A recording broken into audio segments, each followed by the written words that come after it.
احنا كنا بنغير في الشوارع، نخبط على الناس، ممكن اغير عند حضرتك؟ اتفضلي يا مدام. بجد والله فعلا، والله العظيم، والله العظيم.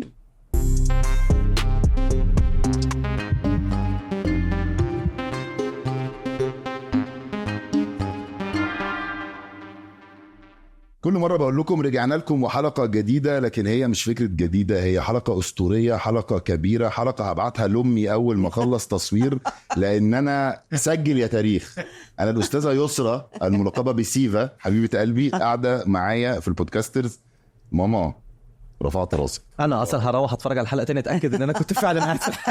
انا بالنسبه لي الحلقه خلصت يا جماعه، شكرا فركش. انا كده التاريخ سجل ولا ما سجل؟ ده مش يا جماعه. احلى سيفا في العالم. طبعا مش محتاج اقول لك انا بحبك قد ايه، واحنا لا احنا اصحاب من مستوى الشبهات. ما بس هو الناس ما تعرفش.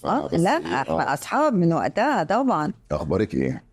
حلوه اهو في المهرجان، انتوا مبسوطين معانا؟ المهرجان والحقيقه متابعينك، ومن بانل لبانل لجلسه لانترفيو لفساتين. فستان واحد اللي احنا لبسناه. لا هشام نزيه امبارح. البدله كانت اصلا انا اول ما شفتها قلت لهم يعني على طول عيني خدت ايه ده انا قلت بقى اغير اللوك شويه. فالحقيقه ميسة وسحر عملوا شغل وجابوا لي لاجرفيلد ولبسنا لاجرفيلد. شغل عالي يا جماعه والله العظيم. انا كنا امبارح فخورين بيكي جدا بس انا كنت مبسوطه كمان. يعني حاله هشام نزيه امبارح كانت حاله كان في حاله حلوه قوي في المزيكا، في حاله يعني ايموشنال. الناس مبسوطه، مفيش ولا حد بيتكلم ولا حد بيعمل، بيسمعوا مزيكا بجد، بيسمعوا مطربين بجد. الناس اللي غنوا امبارح شيء مش طبيعي، مذهل، مش طبيعي، رائع. كان فوق الخيال اصلا، بالذات اول واحده اللي كانت شعرها قصير دي. لا دي كانت بتغني بالامازيغي، يعني ده صعب جدا فعلا. لا انا الدرامر كمان الدرامر ما حصلش. طيب واسماء ونسمة كله هو نسمة يعني نسمة ما حصلتش.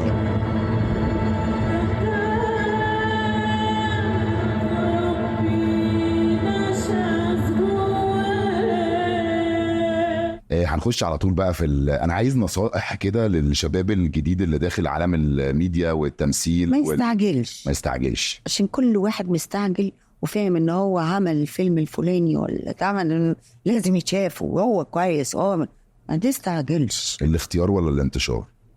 بص، الاختيار هيجي بعد الانتشار. الاختيار هيقول لك بعد الانتشار، لان الانتشار بتبقى انت متحمس جدا انك انت تتعرف، وبتحاول تثبت طول الوقت انك انت كويس وانك انت تنفع.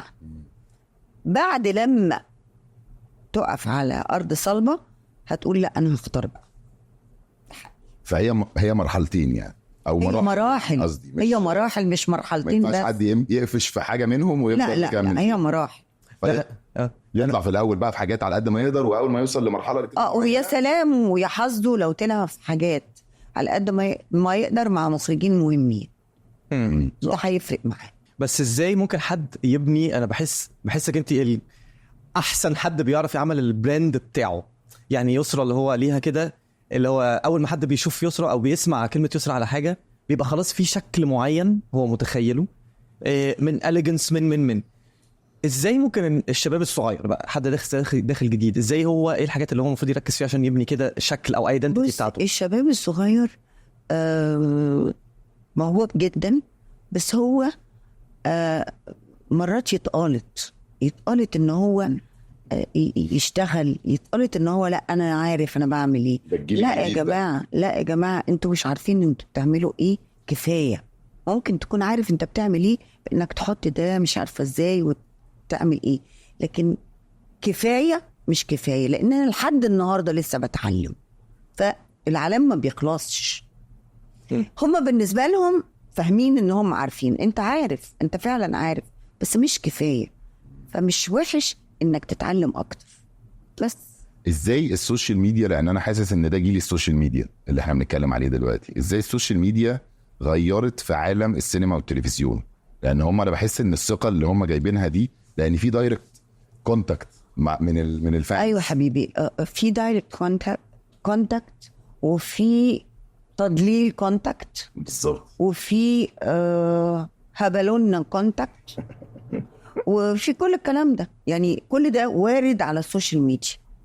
في حاجات لذيذة جدا ودمها شربات، في حاجات دمها تقيل قوي، في حاجات كذابة قوي، وفي حاجات حقيقية قوي. بس انت لازم تختار. انت اللي في ايدك الاختيار. هصدق ده ولا ده، هعمل ده ولا ده. انت اللي لازم تختار، وعلى حسب ذوقك واختيارك هو ده اللي بيرجع لك بس. طب وبكل البانلز اللي حضرتك بتطلعي عليها، ايه دايما اللي بتبصي عليه لما بتشوفي حد طالع جديد بيبيتش حاجات افكار جديده بيبقى في افكار بتعجبني جدا، ولو عجبتني دفنت مش هتروح من دماغي. وفي حاجات عاديه سمعتها قبل كده، وفي حاجات بقول ان في ناس طبعا مش باينه عشان ما اخدتش فرصتها، ممكن يكونوا كويسين جدا. بس ازاي تاخد فرصتك وازاي تبان، تشتغل على شغلك. مش خلاص اشتغلت الشغلانه دي مستني ان انا اجي اخدها منك. ما انت لازم توريها لي ولازم تقدمها لي. انت لما بتروح تعمل بروجكت مش بتقدم، مش بتعمل feasibility study، مش بتروح تقدم وتقول يا جماعه انا دراسه جدوى وانا عملت كذا وكذا. طب انت عملت حاجه حلوه يعني، خليني ابقى عايزه اتفرج عليه. الحلقة دي برعاية BMW Celebrating Art. طيب دلوقتي الممثل الصغير او اللي نفسه يطلع يمثل يبقى ممثل في يوم من الايام، واحنا كممثلين بنتعلم حاجات في المشوار الفني، وفي حاجات بتعلميها متاخر. تقولي يا ريتني حد قال لي النصيحه دي من زمان. دلوقتي في حاجات الموضه اليومين دول ان الممثل عشان يكمل، وقولي لي ده صح ولا غلط، عشان يكمل لحته حلوه في الاخر، هل يفضل ممثل ولا فعلا يخش يبتدي يتعلم على الانتاج ويتعلم في حاجات تانية ثقافيه ليها علاقه بالفن؟ أنا قبل ما أكون ممثلة كنت بروح معهد السينما، وأنا مش تلميذة في معهد السينما. أفهم يعني إيه كلمة سيناريو، أفهم يعني إيه إضاءة، أفهم يعني إيه أتكلم، أفهم يعني إيه مين بيكتب إيه. لا، ما هو هنا برضو أرجع أقول لك تعليمك للأشياء مش غلط.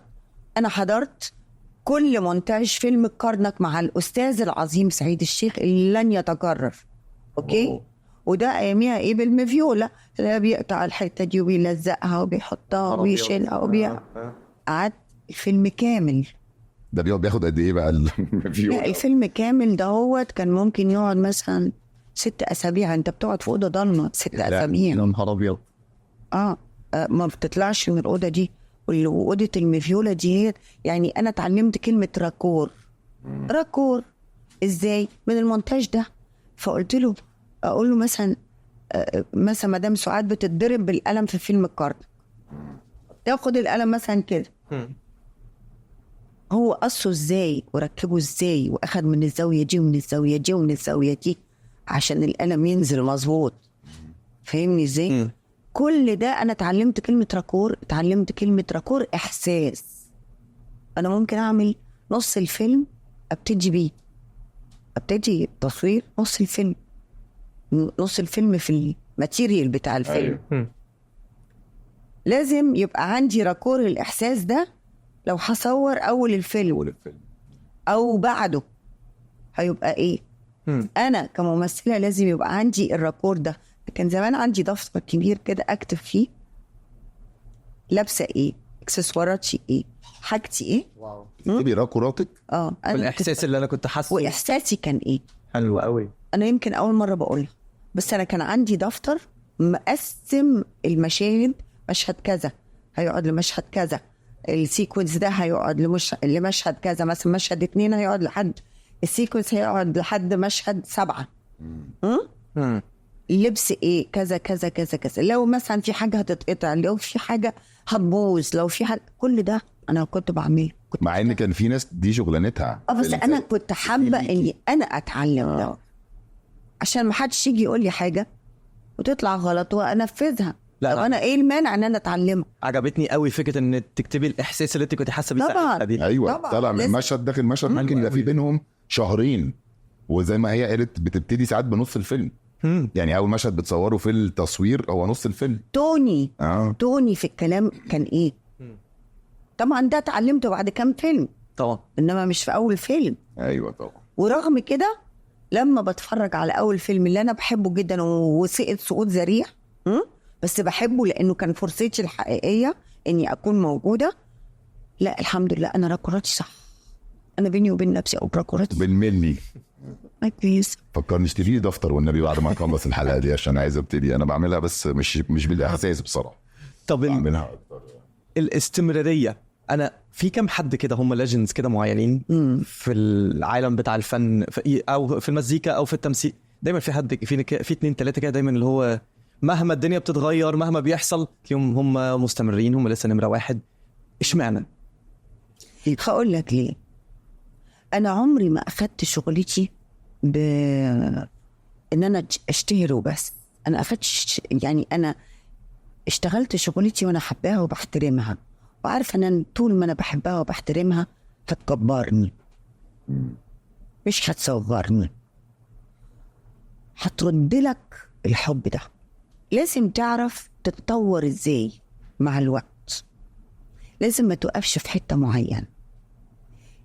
نجحت فيها اخرج منها اعمل غيرها، يمكن تسقط يمكن تنجح، يمكن ما تنجحش النجاح اللي انت نجحته قبل كده، بس ده مش معناها انك لو ما عملتش كده مش هتنجح تاني.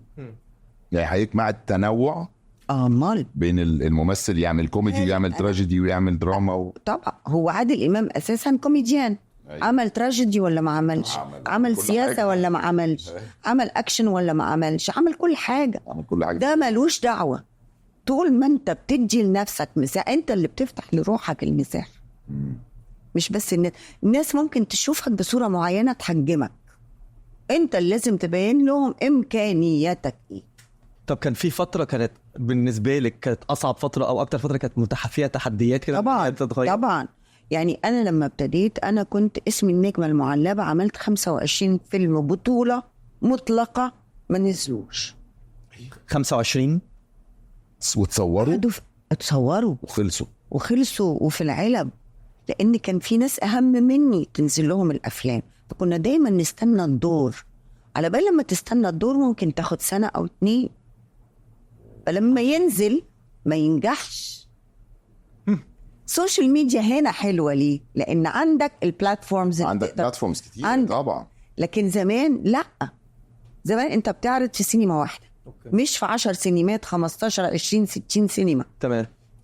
انت النهاردة بتعرض كده. الفيلم اللي كان بيقعد وينجح 52 أسبوع يعني سنة، يعني 1 year. اوكي، يبقى السينما في السينما هي سينما واحدة، فنفضل مستنينه بقى، تفضل قاعد معاه. يلا امال كأنها مسرحيه يعني. ايوه اللي هو ايوه. لا يا جماعه يعني بصوا، احنا عشان كده اللي بيحصل ده في السوشيال ميديا وبتاع، عشان كده احنا شاريين دماغنا من السكه دي. ليه؟ أوكي. ليه؟ أوكي. احنا شفنا الشغل اللي بجد. انا كنت بدهن حته البلاتو، لو لازم تدهن عشان يبقى فيه كونتراست في انا ادهنها لو الراجل مش موجود، ومش عيب. ما كناش نشوف ان لا انا مش عارف، لا ما فيش ده خالص. كان جزء من الشغلانه. لا، وجمال الشغلانه وجمالها. واو. هو طب ايه الحاجات اللي لما مبدئيا ايه السينما المفضله كانت بالنسبه لك اول ما تنزل فيها فيلم تحس انه متفائله؟ يعني سينما اوبرا شافت معايا مقفوله دلوقتي. سينما اوبرا دي شافت معانا نجاحات غير عاديه. سينما ميامي، سينما مترو بالنسبه لي انا في صغري يعني اهم سينما كنت اخشها. اوكي بس حلو كده. طب الجوائز، بما اننا في مهرجان الجونه السينمائي، عندي سؤال بس رد عليا بصراحه. حضرتك اخدتي جوائز كتيره جدا ما شاء الله، الجوائز دي بتفرق في حاجه ولا هي حاجه بتحط على في جايزه ليها معنى؟ في ناس يقولك انا عامل تكريم ليكي، فمن كتر التكريمات ما بيبقى لهاش معنى. ولما بتروح تتكرم بتلاقي مثلا في 40 بني ادم متكرم معاك بنفس الطريقه، فبتقل من قيمه التكريم. لكن مثلا لما رحت بيروت وكرموني وعملوا كل الليله عليا، فكان تكريم ليه قيمة، ليه قيمة بالنسبة لي، ليه قيمة بالنسبة للناس لما يشوفوه. مش واحدة عدت وطلعت على المسرح وأخدت الجايزة وروحت، لا. فأنت إزاي بتتكرم؟ فهو التكريم اللي حوالين الجايزة مش الجايزة نفسها. لا، إزاي أنت بتتكرم؟ يعني أنا ما عنديش منها أتكرم مع 10 مهمين جدا وأنا هبقى واحدة منهم، ده it's a plus طبعا. لكن لما هتكرمني في وسط 50 بني آدم بياخدوا نفس التكريم، أنت عايزني ليه؟ كأنك واحد من 50 يعني، مش فاهم ازاي؟ فلازم يعني حتى التكريمات ما ترخصش، لازم تبقى غالية. طب البانلز، كل البانلز بقى اللي احنا، ايه اكتر نوع بانل بيبقى مفضل ليكي؟ بص، انا بحب اتعلم لحد دلوقتي. يعني انا مثلا ايه تكنيكلي في حاجات ما فهمهاش بالتكنولوجيا الجديدة دي. احب جدا لو انا رحت بانل وحد يقول واتعلم منه الحكاية شكلها ايه، مش عيب ابدا. احب جدا لو في حد ميجا ميجا ميجا ستار، مخرج منتج ممثل بيتكلم عن شغله، اروح واسمع واتعلم واشوف. سكورسيزي لما جه مصر وعمل جلسة كبيرة جدا في مكتبة اسكندرية، قال حاجة مثلا من ضمن الحاجات، قال أنا في الفيلم بتاعي الفلاني اكتشفت بعد لما خلصت الفيلم إن البوبينة أخدت ضوء. وقتها الأفلام لما تاخد ضوء تبوظ، كأن الفيلم اتحرق يعني. في آخر مشهدين لما عرضته عجبني شكل بالحرقة بالحرقة كملته وافتكروا ان انا اللي عملت كده يعني تكنيك جديد. هي كانت جايه لي كده. ففي حاجات لما بتسمعها من ناس مهمه بتتعلم منها حاجات حلوه. ايه اللي كان زمان، الفروقات بين التكنولوجي دلوقتي وزمان في عالم السينما؟ ايه اللي كان زمان تحبيه يطلع يبقى دلوقتي لان دلوقتي بقى وحش، وايه اللي دلوقتي حاسه ان هو المفروض لو كان موجود زمان؟ بص، احنا زمان مثلا نبقى 7-8 تنفار في مشهد، فانت لازم كنت تقعد تعمل بروفا والشاريو يتنصب عشان يجي على كل واحد بمزورة معينة بمقاس معين، عشان هنا هيبقى زوم ان وهتقف الكاميرا ميديوم لحد كده، وهتخش على التاني فيري بيج كلوز اب، بعدين هتسيبه وتروح على التاني مش عارفه ايه لونج. كل دي مقاسات مظبوطه. ما كانش فيه بقى انك انت تشوفني على المونيتور. ايوه، ما كانش فيه كلام. فده لو طلع وحش او غلط او مهزوز او مش فوكست بتضطر تعيد. تعرف امتى؟ بعد ما تحمض. اوف، فممكن ترجعي تاني تعملوا المشهد او اكن اللي فات ده كله طبعا ده كابوس. ده مثلا من ضمن الحاجات. فلازم تقف علامتك صح ولازم تعمل مش عارفه ايه، يعني ما فيهاش غلط. فتقعد تعمل بروفات ومجهود وبروفات عشان لا المصور يغلط ولا الإضاءة تروح مني ولا الإحساس يخرج مني ولا أي حاجة تبوظ. ما ينفعش تبوظ. هو بجد كانت أصعب بجد التمثيل كتير. ايه ده الهبل انا قاعد بسمع دلوقتي. لا، انا هباخدك مره تصوير تشوف اللي هي بتتكلم عليه. ده كابوس ان انت تخلص مشهد كبير وارجع اقول لك اعمله تاني ولا واعمله تاني وممكن تعيده بعد 2-3 بعد ما يتحمض. ايوه ما انت دلوقتي بتعمله تاني لان بتشوفه on the spot. انا اعيد لا اعيده دلوقتي 100 مره. ما انا نفس الاحساس ونفس المكنه شغاله في حته معينه. فانت ما شفتش الشغلانه اللي هي انت بتعمل مجهود ذهني وجسماني وعصبي ومجهود من كل ناحية. أنا أفتكر في عندي مشهد في الصعاليك وده من أحب الأفلام لقلبي، والمشهد ده من أصعب ما يمكن في إحساسه والرجوع فيه يعني إزاي تلعب بالإحساس. كان أنا وأستاذ محمود عبد العزيز الله يرحمه المشهد ده بيدرسوه ده انا فاكره ان انا يوميها قلت للاستاذ داود عبد السيد، قلت له مش هعمل غيره النهارده، مش هعمل حاجه تانية. قال لي طيب. انا فاكره ان احنا عدناه مش اقل من 14 15. ناس والمرسي والعباس اني ما حسيت اني معاك ولا اني خنته. احنا بنحب مرسي وعمرنا ما هنحبه غيره.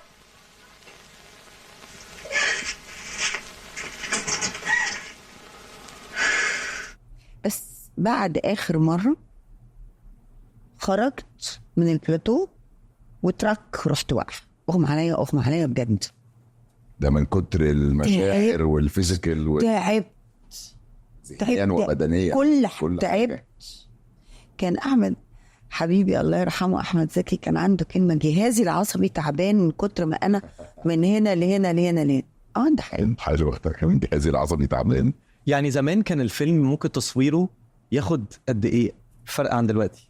بص زمان كنت لو اخدت 300 بوبينه يبقى انت بتخرب بيت المنتج. اوكي. والبوبينه ولو هو قال لك انا مش هدفع بوبينه زياده، يعني لازم تخلص على كده. تمام. اوكي. ومش لازم تاخد وقت طويل. الوحيد اللي كان بياخد وقت طويل وما بيهموش الوقت يوسف شاهين. ليه؟ هو المنتج، هو اللي عايز، هو حر. تمام. اوكي. انما لو انت بتشتغل مع اي منتج انت مخطط تعمل ايه. طب ايه بقى اللي دلوقتي نفسك يبقى ما يا ريت الاختراع ده ما اخترعوش ونشتغل بالطريقه اللي هي بتاعت زمان، اللي هو وانت في اللوكيشن كده بيوحشك يا ده احنا لو كنا مش عارف ايه كان زماننا. دلوقتي كل واحد قاعد في كرفان. شكرا. زمان ما كانش كده. كرفان ايه يا عم؟ يا عم صلى على النبي يا عم. احنا كنا بنغير في الشوارع، نخبط على الناس. ممكن اغير عند حضرتك؟ اتفضلي يا مدام. بجد والله فعلا. والله العظيم والله العظيم. ده لحد التسعينات مثلا ولا لحد امتى؟ ما بعد التسعينات قبل الألفينات. كان يا ابني حب المهنه، هتنزل هتروح تغير في اي حته عشان تعمل المشهد. انت حابب الشغلانه دي، انت مش نازل تتمنظر، انت نازل. احنا كنا بنصور المولد في منطقه اسمها الفواخير. فواخير. اول مره كنت اروح اقول يا اختي مختاروا المكان ده ليه؟ فخار. دخلت خبطت على ست جميله جدا جدا وبيتها زي الفل، وبيتها ارضيته ايه؟ شويه رمله وفله عمري ما انساها. دخلتي غيرتي عندها؟ دخلت غيرت عندها. شايف كنت عمال تدلع عليها. كنت بحكي لكريم اصلا جربت اكسبيرينس مره بره في هوليوود في FBI انترناشونال، فكل واحد عنده كرفان في البيز وكرفان في التصوير، بس نيجي في المشاهد والله العظيم يجبرونا ممنوع ترجع الكرفان، انت هتقعد في حته اسمها جرين روم بحيث انك تبقى قاعده مع كل الممثلين اكبرهم واصغرهم، فتضطروا يحصل انتراكشن العلاقه بقى فيطلع على الكاميرا. واو. احنا بقى العلاقه دي كانت موجوده لان ما كانش في كرفانات. كنا نقعد نستنى. لا حبيبي، مثلا في الاستوديو، مثلا احنا في الاستوديو الاهرام كل واحد عنده اوضه، بس ما حدش بيقعد في الاوضه، انت بتغير في الاوضه بس. كله قاعد بره مع بعضه بيشرب الشاي وبياكل ويعني كده. هي دي الحياه اللي احنا عشناها. انا واخد بالي ان هي الشغلانه زمان كانت حياه، هي ما كانتش شغلانه، هي دي حياتك. حياه خلاص حياتك كلها. بنصور مثلا في رمضان ما كانش فيه موضه المسلسلات بالنسبه لنا احنا. فبنصور مثلا فيلم في رمضان، الانس والجن ده كله متصور في رمضان. احنا يوم ماشي بنفطر سوا وبنتسحر سوا على الترابيزه بتاعه طرقه الفيلم. الله. وكلنا بناكل نفس الاكل باي ذا واي. مفيش بقى انا عايزه سوشي وانا عايزه. طب والله انت جميله. عندي سؤال وده ما اقصدش بيه حاجه، بس عايز اعرف لانه انت وغيرك طريقه تفكيركم كانت عامله ازاي وقتها. عماره يعقوب يعني ازاي يا جماعه؟ وطبعا انا بعشقه ويعني حلمي اشتغل معاه. مروان حامد ازاي وثقتوا في واحد عنده 26 سنه وانتوا كلكم اساطير؟ بص يعني اللي لازم كان يتسأل السؤال ده الاولاني خالص مين؟ استاذ عادل امام. انا ما كنتش في الكاستنج بتاع الحقوبيان باي ذا واي انا ما كنتش موجوده. والله لا ما كنتش موجوده، بس انا صداقتي مع استاذ وحيد بترجع لزمن الزمن. انا اعرف مروان وهو عنده 17 سنه اصلا. اوكي. ده ملوش دعوه بسبب العائله اصحابي. انا شبه مثلا لو الاسبوع 7 ايام انا 4 ايام عند وحيد الصبح. بقعد اتكلم معاه، افهم منه، اقول له انا متضايقه من كذا، يقول لي لا مش عارفه ايه، اقول له ايه، بنتكلم في الشغل وبنتكلم في كل حاجه.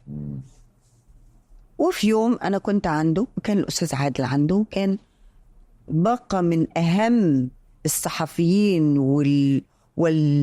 والنقاد المصريين العظماء، ومروان قاعد حامد وساكت خالص observing بقى بيتعلم.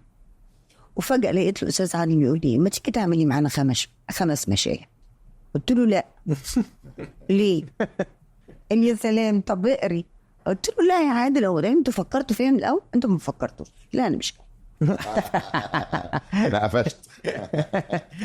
ها قال لي طب خدي، وراح رمي لي السيناريو. واستاذ وحيد برضو قاعد ساكت وايه وبيتفرج. طب انا هاخد واقرا، وانا جوايا بقول مش هروح، يعني هم بيجاملوني مثلا كده تعالي، لا مش هروح. ورحت وقريت وعجبني قوي. فطلبت استاذ وحيد، طلبت استاذ عادل، قلت له يعدف كلامي قريت يا اختي. قلت له قريت. كلمت مروان، كلمت استاذ وحيد، قلت له الست دي موجوده اللي انا بعمل شخصيتها؟ قال لي قلت له انا عايزه اروح اقابلها. موجوده في الحقيقه؟ في الحقيقه. قعدت معاها، قلدت لبسها، الشنيوه بتاعها، كل حاجه. قعدت معاها 5-6 ساعات وخرجت عملت 5-6 مشاهد بتوعي من كاركتر اللي انا قعدت معاه 5-6 ساعات. اتخانقت مع دولت. مش جديد طول عمركم كده؟ دي طردتني من البيت. مجنونة بس طيب. حلوة دي، حلوة قوي ان يبقى اللي بتعمله حقيقي وتبقى قادر تقعد تاخد منه، تشوف حركته قاعد عامل كده رجله كده، مش عارف ايه، تبقى لذيذ. طب ايه اكتر عمل لحد النهارده فعلا بالنسبه لك هو ده اللي هو؟ لا. ايوه بس لحظه بس، ما قلتليش برضو يعني الثقه دي جت من الورق على؟ انا عندي ثقه في مروان من زمان، على كل من هو عمره 17 سنه. عنده كاركتر، عنده مخ، مثقف، قاري، فاهم، مش هيتكلم في حاجه مش فاهمها. اوكي. مروان على صغر سنه كبير قوي في مخه وفي مشاعره. اشتريت. شكرا. اشتري. طب ما اقدرش اقول لك حاجه واحده، في حاجات كتيره مهمه طبعا ومراحل كبيره عملت علامات كتيره، ما اقدرش اقول لك. يعني حاجه زي الارهاب والكباب ده مثلا بعشقه. انا بالنسبه لي الفيلم ده طفره. هو لا ده من اهم 100 فيلم في العالم. بجد مصنف والله فعلا. ايوه عالميا مصنف. ايه ده؟ ما كنتش اعرف. امال ارهاب وكباب، طيور الظلام، المنسي، حاله وهج بين استاذ وحيد، استاذ شريف، وعلى راسهم استاذ عادل والعبد لله. فين بقى الكلام ده دلوقتي؟ دور عليه تلقاه. ما عنديش كلام تاني اقوله لك. انت مش هترطق. طب دلوقتي الممثل يعتبر غني ولا زمان يعتبر غني بالاجور؟ الغنى انه الغنى اللي هي بالاجور، الغنى اللي هي بالاجور لا دلوقتي اكتر، بس قيمه الاجور دي هي ايه دلوقتي؟ ده حاجه تانية. شكرا.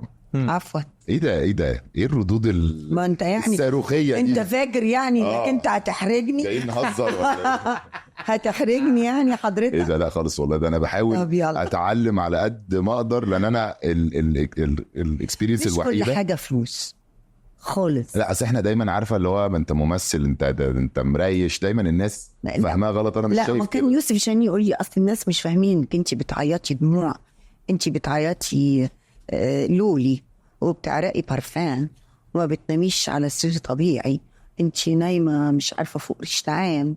الناس فاهمة كده. ده تصورهم على النجم، ده التصور النجومية. لكنها شقة وتعب وانك انت بتتعب قوي، لا الناس مش فاهمة ده. يعني بياخد فلوس على ايه ده؟ ايه يعني عمل ايه؟ انا اعمل احسن منه. ايوه مش كده؟